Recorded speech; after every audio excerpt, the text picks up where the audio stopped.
Tal Memorial 2016, Vishy Anand with the white pieces was up against Shakhriyar Mamedyarov, the man in form, the one who had won the Blitz tournament with 7.5 bar 9. Anand played the Rai Lopez and there were so many interesting points in the game. Finally, Vishy won the game and this led to one of India's best players in the past, Praveen Thipse, to say Anand is still one of the top 3 players in the world who plays the Rai Lopez in the best possible manner. I don't know who the other 2 players were, but I guess it should be Anatoly Karpov and Garry Kasparov. There are a lot of things that we can look at in the game. However, I think that we should focus on the finish of the game, which was done in exquisite style by Anand.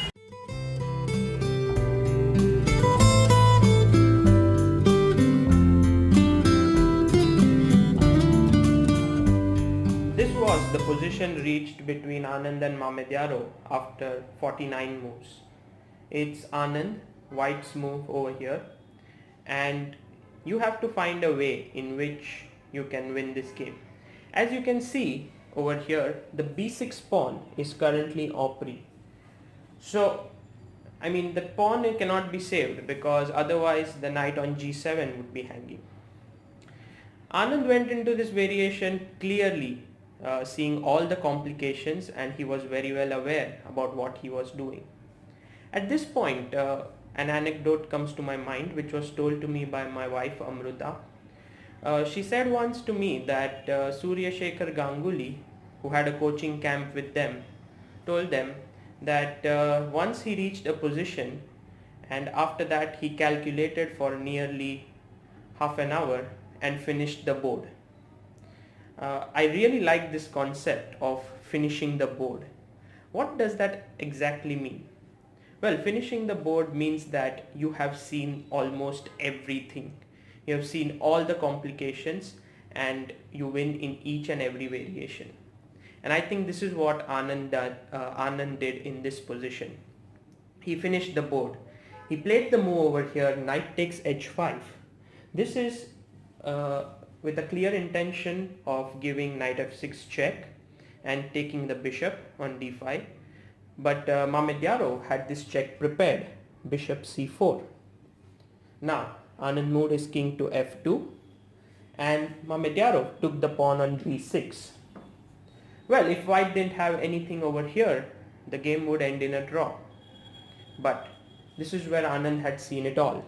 Knight to f6 check. Now, the king cannot go to g7 or h8 because there would be a discovered check, knight d7, and white would win the rook. So there are only 2 squares, king to h6 or g6. The king to g6 loses in a very nice way, and this is what Anand had seen. Knight to d7, attacking the rook, and if the rook is saved, then knight e5 check would win the bishop on c4. So king over here to knight f6 went to h6 in the game. And I think this was really the best move and quite difficult to see. Anand played rook to g3. Well, it creates a mating net with bishop d2 and Mamedyarov resigned. But it's not so simple. I think black could have continued here with the move rook d6. Of course, white is completely winning, but the geometry in this position is quite interesting. After bishop e5 attacking the rook, black has to stop bishop f4 mate, so he has to give this check on d2, and now white plays king e2, king e1, attacking the rook, and after rook e2 check, king d1, bishop f4 is still a mate, and so bishop is taken. However, after knight g4 check, there is a fork, king g5, knight into e5, and it seems as if black is winning back the piece, but rook g4 check skewers the bishop and king, and after rook takes c4, white simply wins the game. So I think Anand had seen everything from this point when he went into until this point when he went into this variation, and we should all really be in awe of his calculating skills.